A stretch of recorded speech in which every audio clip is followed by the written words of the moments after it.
In today's video, we have some more NHL prospect signings to discuss. We do have some more news regarding the new Seattle franchise, and we're also going to be reviewing the NHLPA poll results, where many NHL players were polled on many of the top players around the league to get their opinions. We'll jump into the latest news coming up next.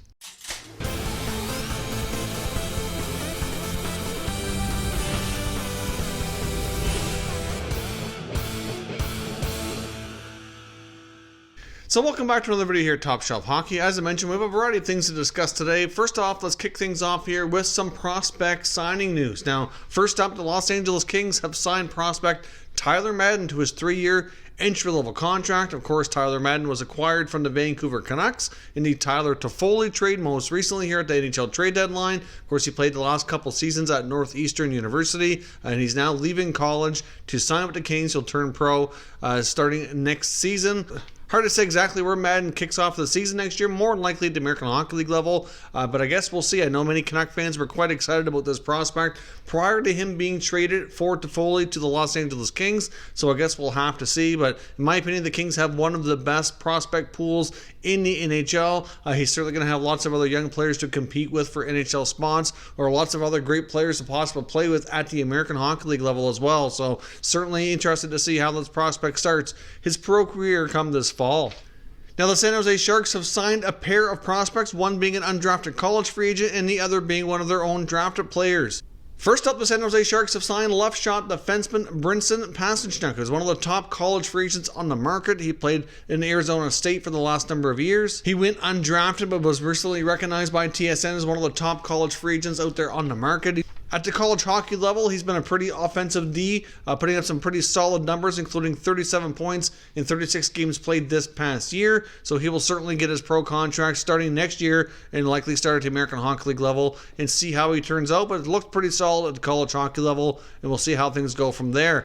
Now, as I mentioned, they have one of their own draft picks that they've signed as well, and that's left winger John Leonard, who was a 6th-round pick back in 2018. He's played the past couple of years of college hockey at UMass Amherst, and last year put up 37 points in 33 games, so certainly looked to be a pretty solid offensively gifted winger at the college hockey level, so we'll see how he makes out turning pro as well. So those are a couple key signings for the Sharks. Obviously, this past year for the San Jose Sharks did not go overly well. They don't have their first-round pick in the 2020 NHL Draft. Their prospect pool is not overly deep, so to get a few guys like this signed and added to the mix will certainly be very beneficial here moving forward. Now, as I mentioned before we jump into the NHLPA poll results, I do have some quick tidbits here on a new Seattle franchise. Now, obviously, the 2020 NHL Draft was supposed to be hosted in Montreal this summer. Of course, everything's changed now with the season being suspended due to the coronavirus outbreak, and obviously the draft this year, as we've discussed before, won't be taking place in its traditional form. The draft's likely going to be done via conference call or online or some other format, which won't result in a big crowd being in an arena, unfortunately. So these players being drafted this year won't have that same atmosphere to be able to walk up on the stage, meet Gary Bettman and the team, put on the jersey, and have the crowd there. It's certainly going to be a little bit unfortunate for them, but either way, I guess it's best overall for the well-being of everyone involved. But there is some talk of next year's draft in 2021 possibly going to the new Seattle franchise. Apparently, the Seattle franchise, which is yet to have a team name, which we're anxiously waiting on, which we don't know when we're going to get that either, apparently has expressed interest to the NHL on hosting the event prior to their start of their first season in 2021. So obviously that could also coincide maybe with an expansion draft possibly being done right around the same time. Maybe they can make it into a little bit longer of an event over a couple extra days or something to that effect. I'm not sure exactly how it would work, but there is some strong possibilities that Seattle does get to host a draft in the near future, possibly even as they get ready to kick off their very first NHL season. And with that being in mind, since Montreal won't be hosting the 2020 NHL Draft as originally planned, it's believed that they will be given another opportunity to host sometime in the next couple of years, depending on how everything works out here. I wouldn't be surprised to see them go to Seattle for 2021 and maybe go back to Montreal for 2022 if the Habs, of course, are interested in hosting still for that year. So I guess we'll see what happens. Now let's take a look at the NHLPA poll results, where NHL players were polled on 10 questions, mostly involving who was the best at certain positions around the NHL. Certainly some very interesting results, so let's dive in here. I'll show you the results and we'll talk through them. First question in the poll is, who is the best NHL forward? And Connor McDavid wins this one here by a landslide, taking up over 68% of the vote. Sidney Crosby coming in second with 14.93%. Nathan MacKinnon with 6.6%. And Nikita Kucherov with 2.88%. So this shouldn't really be a shocker. I mean, many NHL players, likely do regard McDavid and Crosby the best two forwards in the NHL. Pretty much most people, I think, is general consensus out there is that McDavid is the best forward right now in the league, possibly in the world. And certainly, I am a little surprised to see a few players maybe not lower on the list, like a Leon Draisaitl, for example, who certainly was leading the league in scoring. Even guys like Brad Marchand, David Pastrnak, can at least be, maybe getting a little bit more of the percentage. Not that I would expect him to win or be up there with McDavid or even Crosby, but a little bit surprised to not see them at least be getting a little bit more love from the other NHL players. Who is NHL's top defenseman? And Tampa Bay Lightning defenseman Victor Hedman gets this one by a fair margin with almost 38% of the vote. Capitals defenseman John Carlson comes in second with 21%. Roman Josi a distant third at 9%. And then bringing up fourth and fifth, you get pretty much a tie there between Drew Doughty and Brent Burns, both at 6.54%. Obviously, John Carlson was likely, in the conversation for potential Norris Trophy this year. He was having an awesome offensive type defenseman, although, for a season. But clearly, the NHL players still view Victor Hedman as being the best all-around defenseman right now in the league. Of course, he won the Norris Trophy for the 17-18 season, and now that's 2 years in a row after that where he's won this award through the NHLPA as voted on here by his peers. Next up, we have who is the top NHL goalkeeper. Now, this one, in my opinion, was quite surprising with the NHLPA players voting over 41.5% by a big lead, giving it to Carey Price of the Montreal Canadiens. Andrei Vasilevsky is second place with 17%. Marc-Andre Fleury just shy of 9% in third, and Sergei Bobrovsky at 5.5% basically in fourth. This is quite surprising, really, overall. I mean, Bobrovsky had a terrible season, in my opinion. Shouldn't even be on this list. Vasilevsky was pretty good, but where is Connor Hellebuyck? I mean, geez, he was the main reason the Jets were even in the mix for a playoff spot. He was having a Vezina Trophy type season, in my opinion. There's a few other goalies as well that were right up there, not on this list right now. Carey Price has had a great career. I have a lot of respect for what he's accomplished, but he's not the game's best goaltender, in my opinion, right now. This one I find quite surprising, and I would certainly love to know what all you guys think as well. Is Carey Price the best goal in the NHL right now? And if not, who is? Next question is, if you need to win one game, who is the one player of any position you would want on your team? And Sidney Crosby takes this one with 44% of the vote. Connor McDavid coming in second with 30.5%.